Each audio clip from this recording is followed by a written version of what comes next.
नमस्कार मित्रों, कैसे हैं आप लोग। बड़प्पन जो गुरुदेव रविंद्रनाथ ठाकुर पे आधारित एक कहानी है। दोस्तों, आदमी धन दौलत या पद से बड़ा नहीं होता, वह बड़ा होता है अपने व्यवहार से। कहते भी हैं कि जो धनवान, बलवान, गुणवान, ज्ञानवान होने के बाद भी अभिमान से दूर रहे, वही सही अर्थों में बड़ा है। उसके अंदर ही बड़प्पन है। गुरुदेव रविंद्रनाथ टैगोर को उनकी अमर कृति गीतांजलि के लिए नोबेल पुरस्कार मिलने की खबर से सारे देश में प्रसन्नता की लहर दौड़ गई। देश विदेश से उन्हें बधाई के संदेश आने लगे। छोटे बड़े, नामी गिरामी सभी लोग उनके घर आकर उन्हें बधाई दे रहे थे। दूर दूर से लोग आ रहे थे, परंतु एक व्यक्ति उनके पास होने के बाद भी उन्हें बधाई देने की बजाय उनकी सफलता पर बेचैन हो रहा था। वह था उनका पड़ोसी। जब से पुरस्कार की घोषणा हुई थी, वह गुरुदेव के घर पर जमा लोगों की भीड़ को देखकर समझ ही नहीं पा रहा था कि उन्होंने ऐसा कौन सा महान कार्य कर दिया जो लोग पागलों की तरह आकर उन्हें बधाई दे रहे हैं। न केवल बधाई दे रहे हैं, बल्कि बहुत से तो उनके पांव भी छू रहे हैं।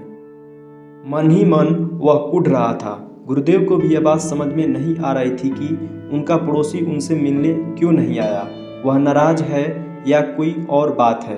एक दिन जब वे सुबह टहल रहे थे कि अचानक उनके मन में विचार आया और वे अपने पड़ोसी के घर पहुंच गए। उस समय वह चाय पी रहा था।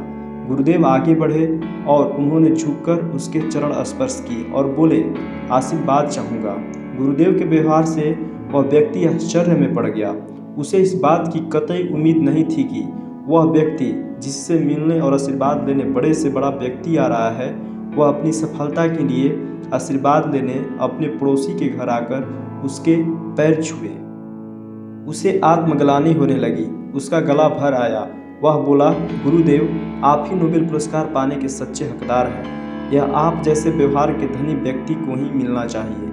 और ऐसा कहकर वह उनके पैरों में झुक गया।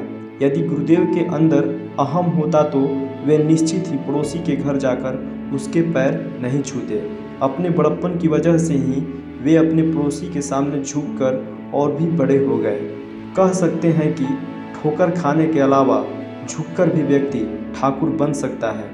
अब आप इसे रविंद्रनाथ ठाकुर माने या कोई भी ऐसा सफल व्यक्ति जिसमें बड़प्पन का गुण है।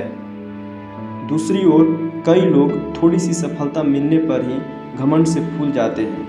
उनके पैर जमीन पर नहीं पड़ते, वे हवा में उड़ने लगते हैं और बाकी लोग उन्हें अपने से छोटे लगने लगते हैं, दिखाई देने लगते हैं। यहाँ तक कि वे लोग भी जो उनकी सफलता में कहीं न कहीं भागीदार रहे हैं। बड़ा हुआ तो क्या हुआ, जैसे पेड़ खजूर, पंछी को छाया नहीं, फल लागे अति दूर। खजूर के पेड़ के भांति बड़े होने का कोई फायदा नहीं है, क्योंकि इससे न तो यात्रियों की छाया मिलती है, न इसके फल आसानी से तोड़े जा सकते हैं। इसीलिए कवि बड़ा उसी को मानते हैं जो बिना स्वार्थ के दूसरों का भला करता है और उसी में अपने जीवन को धन्य मानता है। अर्थात बड़प्पन के प्रदर्शन मात्र से किसी का लाभ नहीं होता।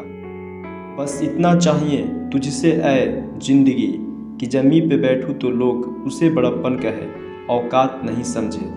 सदैव प्रसन्न रहिए, जो प्राप्त है वही पर्याप्त है।